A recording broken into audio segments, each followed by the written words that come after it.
morning, everybody. The Associated Press is creating a test kitchen. Brian Morrissey linked to an article by Mark Stenberg on Adweek about how the Associated Press is trying to diversify the revenue stream, just like every other publisher in the world.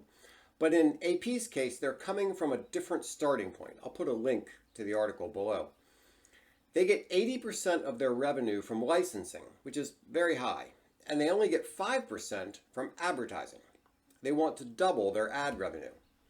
Since they focus so heavily on licensing, you can understand why their current model doesn't give them much first-party data, because their content's all going elsewhere, right? In a way, they're writing for their licensees, not for their readers. They want to fix that because first-party data is very important in today's market. A few things stand out to me in this story.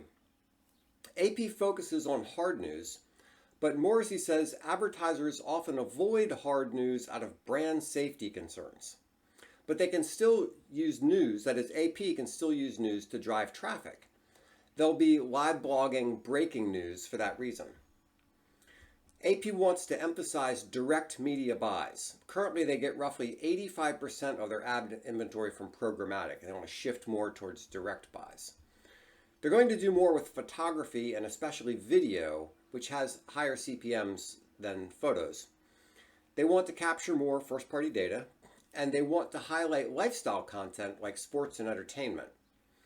They're partnering with Sovereign, Nativo, and Taboola. I'll provide links to those vendors below. All of this is to create their own test kitchen to find out what content engages a digital audience. Obviously, that will help them in their licensing work.